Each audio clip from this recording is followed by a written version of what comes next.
할렐루야. 주 안에서 반드시 잘 될 것입니다. 그렇게 믿으면 그렇게 되게 되어 있습니다. 아멘입니까?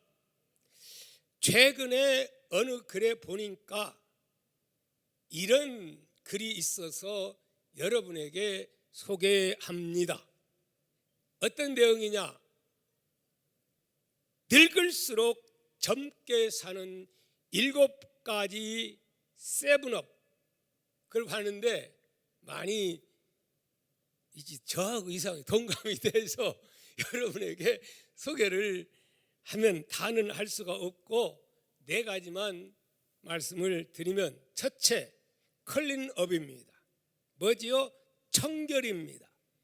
노인이 되면 몸에서 할아버지 냄새도 나고 할머니 냄새도 나기 때문에 노인 소리 듣지 아니하려면 매일같이 목욕도 자주 하고 향수도 노인이라고 안 뿌리면 안 되고 뿌리고, 언제 어느 때에 하나님이 가문할 때 당황치 않고 준비된 자세로 주변 정리를 잘 하고 항상 깨끗하게 거하다가 할렐루야 하고 갈 수 있는 그러한 자세로 살면 건강하게 산답니다. 그 다음에 셧업입니다. 무슨 말이냐?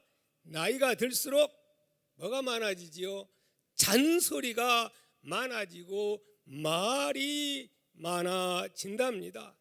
그래서 어느 모임에든지 내가 말이야 왕년에는 이래도 막 그러면서 혼자 그냥 죽치고 퍼치는 경우, 그래가지고 눈살을 찌푸리게 하면 저 늙어서 그래, 그런 소리를 듣는다고 합니다.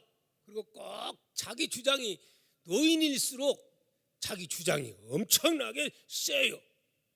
그게 나이 들은 증거라는 거요. 젊지 아니한다고 하는 그런 말입니다. 특히 나이 들수록 좀 이렇게 하고 경청하는 훈련을 하면 어디를 가든지 좋은 대우 환영을 한답니다. 그 다음에 치얼럽입니다. 인생은 아주 짧은데 기왕이면 매사에 어둡게 또 비판적으로 생각하지 않고 밝은 쪽으로 생각을 하며 살아가야 된다 하는 말입니다. 짧은 인생을 즐겁고 신바람 나게 그렇게 생각하며 살면 또 신바람 나는 일만 일어나게 되고, 그런 사람들을 환영하고 노인 취급을 당하지 않는다 합니다. 마지막 한 가지, 이게 중요한데 페이업입니다. 뭐지요? 매일같이 남이 사주는 밥만 얻어 잡수지 말고, 그럼 용돈도 좀 줘야 돼. 서로 뚝뚝하게 가끔씩은 한턱도 쓰고, 선교하자 하면 선교도 하고, 헌금하자 구제하자 하면 구제도 하고, 어디를 가서나 얻어먹기보다는 내가 좀 더 쓸 수 있는 그런 사람은 다 환영을 하고 노인 취급하지 않고 젊게 살 수 있답니다. 여러분, 우리 모두가 이렇게 젊고 힘있게 사는 우리 모두가 되시기를 축복합니다. 아멘. 지금도 아직 생존해 계시는 헤비타트 운동에 참 세계적으로 참여하면서 많은 사람들에게 존경받았던 분 생각합니까? 지미 카터 전 대통령은 올해로 96세가 되셔요. 그런데도 건강하십니다. 그래서 사람들이 비결이 무엇이냐 이렇게 물었더니 그는 비결을 이렇게 말을 한답니다. 사람은 나이가 든다고 늙어가는 것이 아니고 언제부터 늙느냐 하면 꿈이 있던 그 자리에 꿈을 몰아내면 그 순간 그때부터 사람은 늙어지기 시작한다. 나는 그래도 지금 이 나이지만은 꿈이 있다. 할렐루야. 꿈이 없으면 그 순간부터 마음이 늙어집니다. 정신적으로 또 육체적으로도 그렇게 늙어진다고 합니다. 동화정 여러분, 그러므로 어떻게 해요? 우리는 꿈을 가져야 합니다. 그러면 주님이 말씀하시는 꿈은 어떤 꿈일까요? 자, 오늘의 본문 두 번째 강해를 하게 되는데, 본문 말씀을 좀 유의해서 보면 한 절 한 절 속에 무엇을 느껴요? 바울이 얼마나 어디를 가고 싶어 하는가? 바울의 꿈, 소망이 한 절절히 나타나 있는 것을 우리는 보게 됩니다. 무슨 꿈일까요? 무슨 소망일까요? 우리 13절 같이 읽어보도록 하겠습니다. 시작.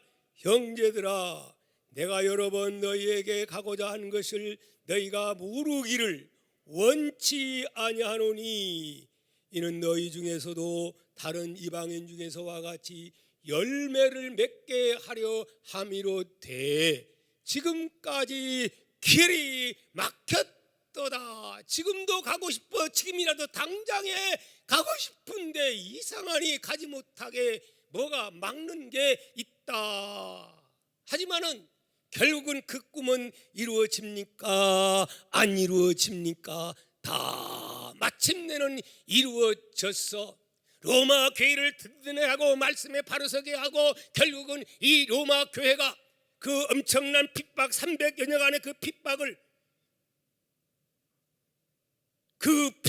물리치고 영적으로 싸워서 마침내 기독교 국가로 만들어버리는 그 배후에는 이 바울 사도의 이 뜨거운 열정, 로마서를 바탕으로 한 이 말씀의 교리가 그렇게 만들었다고 하는 말씀입니다. 사랑하는 성도 여러분, 바울은 길이 막혔지만 결단코 그렇다고 그 꿈을 쉽게 포기하지 않았습니다.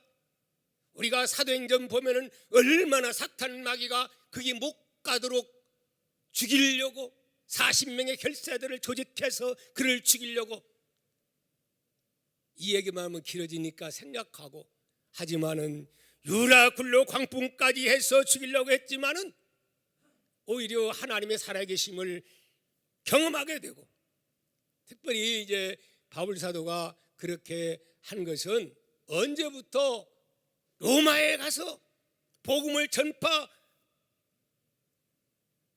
전파해야겠다, 그런 결단을 했다고 했죠. 지난번에 말씀을 드렸지요.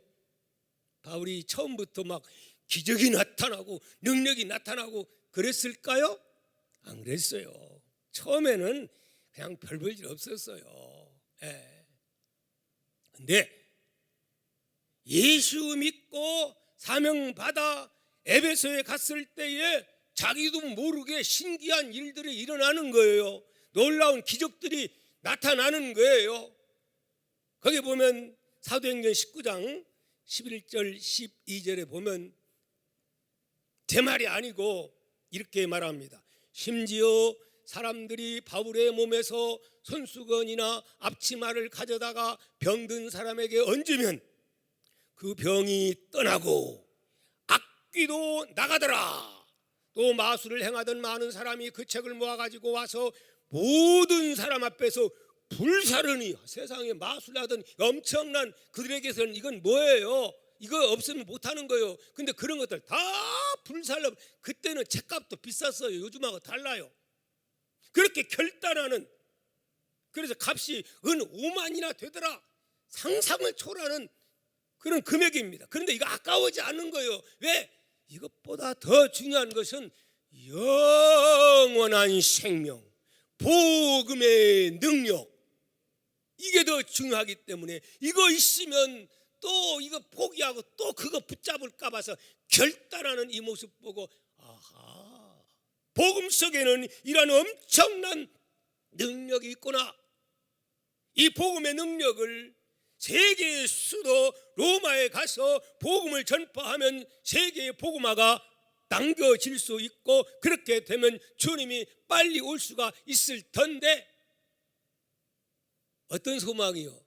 나 잘 먹고 잘 살자고 하는 소망이요? 거룩한 소망이요? 하나님이 기뻐하는 소망입니까? 우리는 적어도 소망을 품으려면 이런 소망, 이런 꿈을 품어야 할 줄 믿습니다. 보십시오. 사도행전 19장 20절에 이렇게 말합니다. 이 일이 있은 후에 바울이 마게도냐와 아가야를 거쳐 예루살렘에 가기로 작정하여 이르되 내가 거기 갔다 후에 로마도 보아야 하리라, 이렇게 했지만은 그게 3개월 동안 그냥 겨울 만나가지고 부닥치고, 거기서 사실 로마서를 쓰게 되는 거예요. 거기서 에베소에서. 그리고 또 돈 모아가지고 본국에 와가지고 예루살렘 교회에 도우려고 왔는데, 돈 가지고 와가지고 그들을 가난한 자를 돕고 그러려고 했는데 사탄 마귀가 또 그를 붙잡아가지고 엄청난 시련을 겪지 않습니까? 이렇게 해서 결국은 마침내는 그 엄청난 로마에 못 가게 하려고 그냥, 사단이는 너무 잘 알고 귀신이라 귀신같이 알아요. 그러지만 예수님이 직접 동행하면서 유라굴로 강풍 속에서 나타나서 염려하지 말아라, 거기서 하나님이 살아계신 증거를 보여주지 않습니까? 할렐루야. 자, 그러면 바울은 왜 이런 꿈을 가지게 되었을까요? 곧 빚진 자의 강력한 심정을 가졌기 때문에 그렇습니다. 우리 한번 14절 15절 본문 읽어보도록 하겠습니다. 시작. 헬라인이나 야만인이나 지혜 있는 자나 어리석은 자에게 다 내가 빚진 자라. 그러므로 나는 할 수 있는 대로 로마에 있는 너희에게도 복음 전하기를 원하노라. 다 내가 빚진 자라. 근데 나라를 말하는데 헬라인, 야만인, 지혜 있는 자, 어리석은 자에게 다 내가 빚진 자라. 언제 헬라 사람 만났어요? 언제 로마 사람 만났어요? 근데 지금 이런 사람들 지혜 있는 자라, 어리석은 자에게 헬라인이나 야만이나 로마이나 다 내가 빚졌다, 지금 빚졌다고 하는 거예요. 그러면 이렇게 많은 사람들에게 빚을 졌다면 도대체가 얼마나 졌을까요? 값으로 계산하면. 우리에게 힌트 주는 빚이 있는데 어디 있느냐? 빚진 자 나옵니다. 1만 달란트 빚진 자와 100달러의 빚진 자가 나오는데 1만 달란트의 사실 빚진 자가 바울의 빚이요, 바울의 빚만이 아니라 저도 그런 빚진 자입니다. 나만 빚진 자입니까? 예수 믿어 구원받아 영생 얻은 여러분 모두는, 하나님의 자녀들은 다 이와 같이 빚진 자인 줄 믿습니다. 아멘. 이게 바로 하나님이, 예수님이 십자가에 죽으시고 바로 나를 구원하신 그 은혜 생각하면 이런 생각이 아니 들 수가 있어요? 없어요? 없는 거예요. 없는 거예요. 특별히 바울은 유대인들보다도 이방인들에게 빚진 자라는 것을 강조하고 있어요. 로마 사람들에게 빚진 자라는 것을 강조를 하고 있어요. 나는 그것 때문에 예수님이 나를 불렀다. 내가 나 된 것은 누구의 은혜다? 하나님의 은혜로 된 것이다. 그렇게 말씀하는 것을 보게 됩니다. 자, 왜 그런가요? 바울 사도의 그 부름은요, 보통 사람들과는 같아요, 달라요? 달라요. 이렇게 안 할 수가 없어요. 보십시오. 사도행전 9장 1절에서 5절 보면 거기에 어떻게 해서 예수님, 부활의 주님을 만났는가에 대한 말씀이 나오는데 한번 우리 읽어볼까요? 좀 길지만 너무 중요하니까 보겠습니다. 시작. 사도행전 9장 1절서 5절입니다. 시작. 사울이 주의 제자들에 대하여 여전히 위협과 살기가 등등하여 제사장에게 가서 다메섹 여러 회당에 가져갈 공문을 청하니, 이는 만일 그 도를 따르는 사람을 만나면 남녀를 막론하고 결박하여 예루살렘으로 잡아오려 함이라. 사울이 길을 가다가 다메섹에 가까이 이르러더니 후련히 하늘로부터 빛이 그를 둘러 비추는지라. 땅에 엎드려 들음에 소리서 이르시되 사울아 사울아 내가 어찌하여 나를 박해하느냐 하시거늘 대답하되 주여 누구시니까? 이르시되 나는 내가 박해하는 예수라. 거기 8절 9절 보면 이렇게 말합니다. 사울이 땅에서 일어나 눈은 떴으나 아무것도 보지 못하고 장님이 되어버린 거예요. 사람의 손에 끌려 다메섹으로 들어가서 사흘 동안 보지 못하고 먹지도 마시지도 아니했다. 그렇게 말씀합니다. 그럼 장님이 되어버린 거예요. 예수 만났는데 왜 갔지요? 예수 부활을 전파하는 이 나쁜 놈들, 이 사기꾼들, 이 거짓말하는 이놈들은 자 잡아다가 감옥에 가둬버려야 돼. 이런 놈들이 있으면 하나님 영광되지 못해. 얼마나 열심이었는지. 사실은 바울은 하나님을 믿되 부활을 믿지 못했고 예수님을 믿지 못했어요. 여러분, 오늘날도 그런 사람들 있어요, 없어요? 있어요. 교회도, 교회 나와도 하나님의 창조는 믿어요. 왜? 지나로는 말도 안 되니까. 아무리 생각해봐도 시인은 있기는 있는 것 같은데, 아 그래 맞아, 하나님이 이 세상을 창조하셨어. 근데 그분은 믿는데 그분이 보내주신 진짜 누구? 메시아인 예수님을 안 믿어요. 그는 그런 사람에게 구원이 있을까요? 없는 거예요. 그런 강팍한 마음, 아주 그러나 성격상 아주 열심히 특심입니다. 이런 사람을, 기독교를 엄청나게 박해하는 이런 사람이 예수 만나면 그 열심이 몇 배를 더하는 열심으로 바꿔지게 되는 줄 믿습니다. 할렐루야.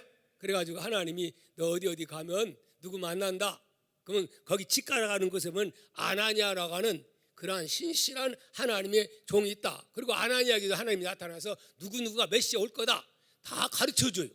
그랬더니 아니나 다를까 시간이 돼서 사울이 와서 처음에는 싫어했어요.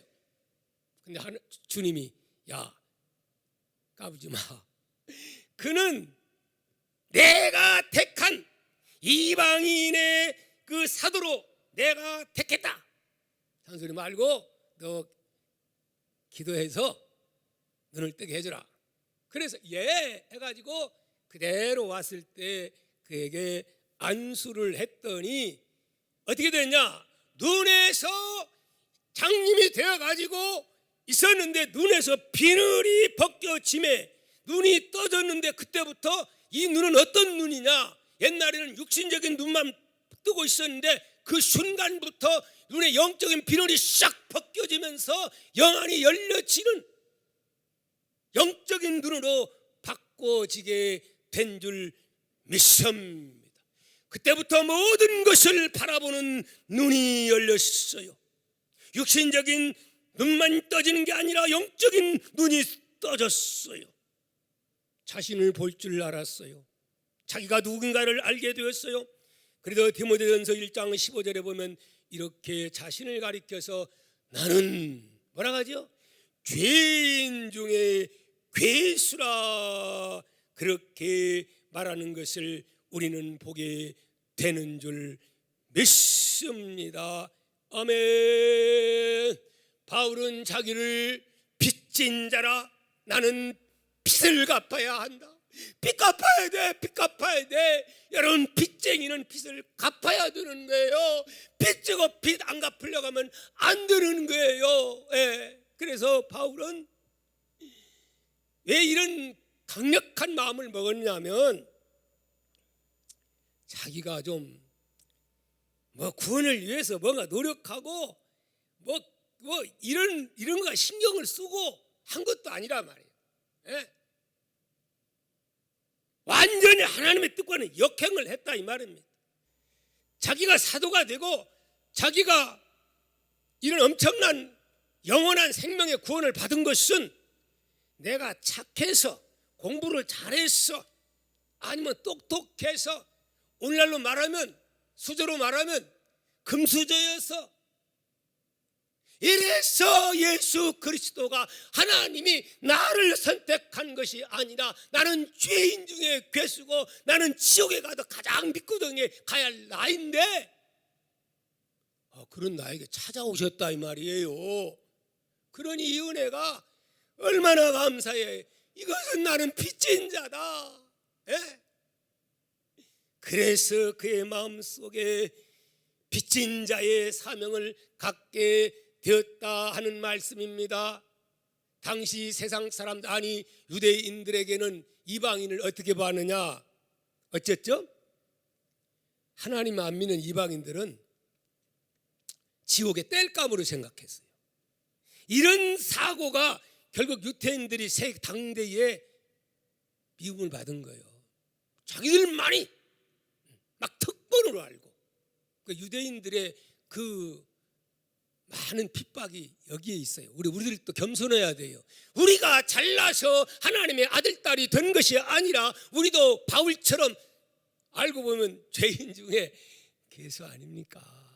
그런데 내가 구원받았다고 안 믿는 사람 보면 쯧쯧하면서 자기는 대단한 것처럼 그런 자세를 가지면 안 된다. 그럼 어떤 자세를? 바울처럼 나는 당신에게 빚진 자. 따라합시다. 나는 당신에게 빚진 자요.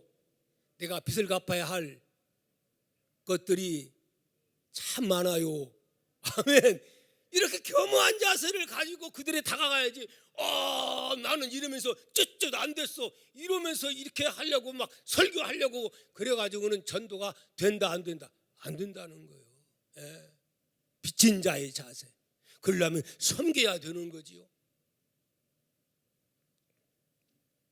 사랑하는 성도 여러분, 바울뿐만입니까? 우리도 역시 마찬가지입니다. 바울은 과거에 예수를 만나기 전에는 잘못된 편견, 이방인에 대한 편견이 이제는 예수님 만나고 와장창 중창 박살나버렸습니다. 오늘 예수 믿는 우리들도 바울이 가진 잘못된 편견을 어떻게 해요? 깨뜨려야 됩니다. 아니, 자기 같은 사람도 구원받았는데 우리는 저 인간은 그런 교만이 어디가 있어요? 바울 같은 사람도 와장창 깨졌는데 주님이 하시면, 따라합시다. 주님이 하시면 됩니다. 아멘. 사랑하는 성도 여러분, 언젠가는 우리 주님이 우리를 부르실 날이 올 줄 믿습니다. 아멘입니까? 우리는 지금 생각할 때는 그냥 안 죽을 것 같지요?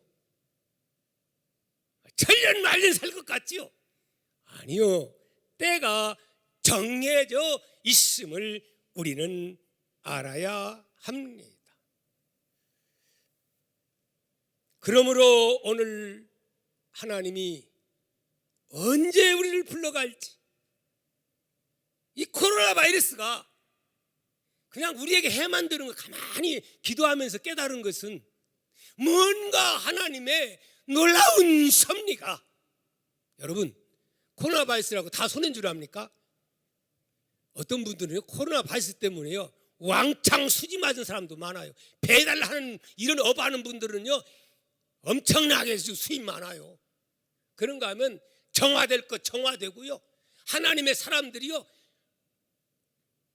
정말 엉터리 믿었다가 인생이 별것 아니구나, 하나님이 나도 언제 불러갈지 이래가지고 말씀 보고 은혜 생활하고 그리고 기도하고 해서 돌아오는 사람들이 얼마나 많은 줄 압니까 여러분? 우리 동아교회도 이런 역사가 있기를 축복합니다. 아멘입니까? 근데 중요한 것은 나만 구원받고, 겨우 나만 구원받고, 사랑하는 남편, 사랑하는 아내, 사랑하는 자식, 사랑하는 형제, 동기, 시부모 아니면 친정부모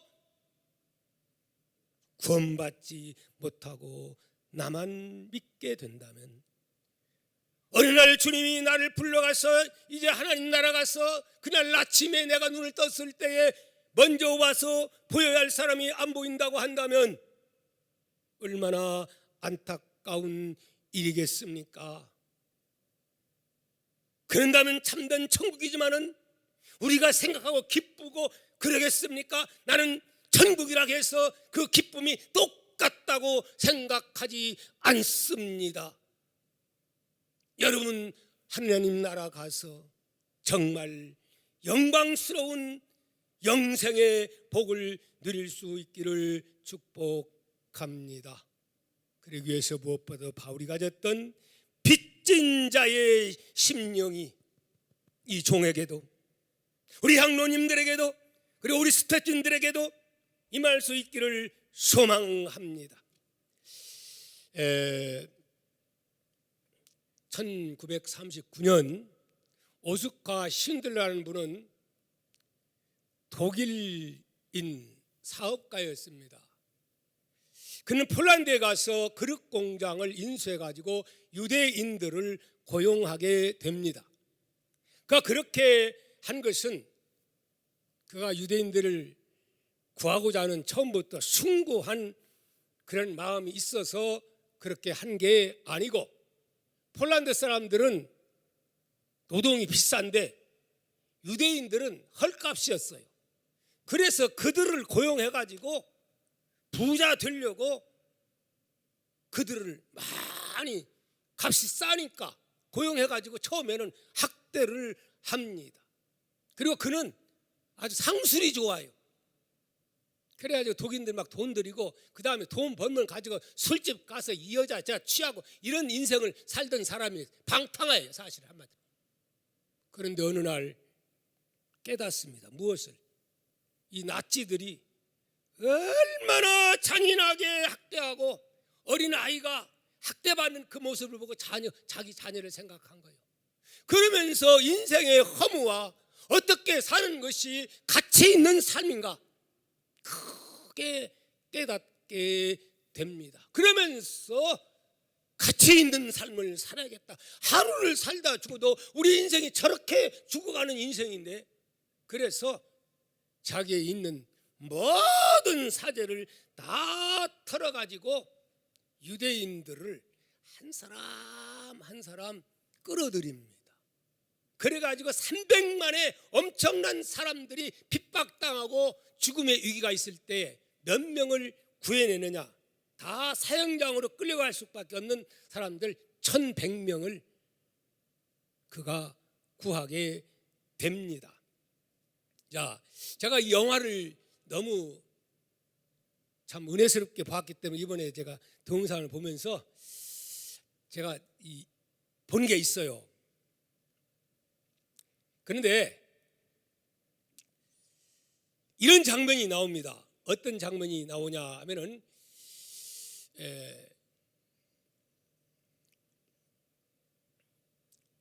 마지막으로 이제 독일이 망해버리고 유대인들이 자유함 얻고 본국으로 돌아가게 되는 거예요. 이제 헤어지게 되는 거예요. 그랬을 때 이 1100명의 사람들이 다, 물론 100%는 다 아니겠죠, 모여가지고 생명의 은인입니다. 독일이라 다 나쁜 게 아닙니다. 당신 같은 사람이 있어 우리도 후손을 이제 대를 이을 수 있게 돼요. 그럼 막 눈물을 흘리면서 감격하면서 그들이 푼뿌리 모은 것을 조금씩 해가지고 시계 하나를 이게 선물로 하는 거예요. 그런데 그걸 받아들면서 막 감격합니다. 그러면서 이런 장면이 나와요. 뭐라고 하느냐면 눈물을 글썽이면서 좀 더 구할 수가 있었어. 좀 더 구할 수가 있었어. 이러면서 혼자 절규를 하는 거예요. 그러니까 거기 그 대표되는 사람이 아니 사장님 때문에 사장님 전 재산 다 들어가지고 우리의 1,100명을 구하지 않았어요. 아니 그러지 마세요. 그러는데도 뭐라고 말하는지 압니까? 내가 돈을 좀 더 벌었다면 나는 돈을 너무 버렸어. 왜냐하면 막 돈을 막 술 먹고 여자들 만나서 이렇게 썼거든요. 그러면서 또 이어서 말합니다. 나는 충분하지 못했어. 아니 이 차를 팔았더라면 현재 그 차거든요. 10명의 생명은 구했을 텐데 아니 이 반지 팔았더라면 아니 2명 아니면 1명은 더 살렸을 터인데 막 그러면서 절규를 하는 거예요. 절규를. 그러니까 이 모습을 보다가 유대인들이 다 다가와가지고 하나가 되어가지고 감격하면서 우는 모습을 봅니다. 바로 이 영화가 뭐지요? 무슨 리스트라고 말합니까? 오스카 쉰들러의 리스트. 몇 명? 1,100명. 그래서 유대에서는 최초로 외국인, 그것도 독일 왼수 아니에요. 그런데 유대인들의 성지, 그곳에 그는 묻게 됩니다. 지금도 그 영화를 통해서 얼마나 한 생명이 중요한가 우리에게 교훈을 주고 있습니다. 나는 이 모습을 보면서 그런 생각을 해 보았습니다. 그에게는 이와 같이 육신적인 생명을 구하기 위한 그 생명의 리스트가 있었다면 오늘 예수 믿는 우리에게는 어떤 생명의 리스트가 작성되고 있는가? 나는 몇 명을 하나님이 나 오라고 할 때 이제 언젠가는 하나님 앞에 서게 될 터인데 나에게는 생명의 리스트를 몇 명이나 가지고 있는가? 한번 여러분 심각하게 생각을 해봐야 되지 않겠는가? 육신의 생명보다 더 귀한 것은 영원한 생명, 영생을 얻기 위한 생명, 이것과는 비교할 수가 없는 줄 믿습니다. 그날 아침 천국에서 깨어나보니 내가 기도했던 아무개 얼마나 반갑겠습니까? 여러분, 성경은 이렇게 말하고 있습니다. 고린도후서 5장 1절 말씀 봅니다. 시작. 만일 땅에 있는 우리의 장막집이 무너지면 하나님께서 지으신 집 곧 손으로 지은 것이 아니요 하늘에 있는 영원한 집이 우리에게 있는 줄 아느니라. 어디에 있는 집이? 장막집이 무너지면 이 육신은 영원히 사는 집이 아닙니다. 이 장막, 육신의 장막이 무너질 때가 있습니다. 이거 무너지면 영원한 집이 우리에게 있다고 말합니다. 그런데 또 고린도전서 3장 15절 말씀 보면 누구든지 그 공적이 불타면 해를 받으리니 그러나 자신은 구원을 받되 어떻게 불 가운데서 받은 것 같으리라. 불 가운데서 구원받은 사람 하면 떠오르는 사람이 누굽니까?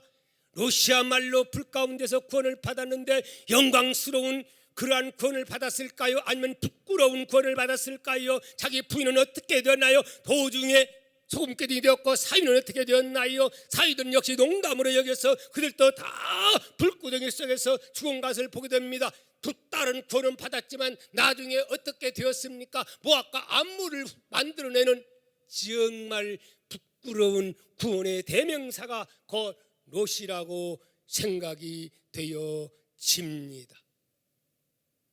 우리는 그런 부끄러운 그런 자가 되어서는 아니 됩니다.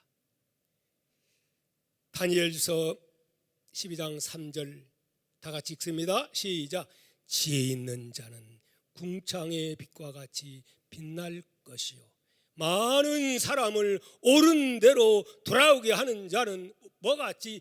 별과 같이 영원토록 빛나리라.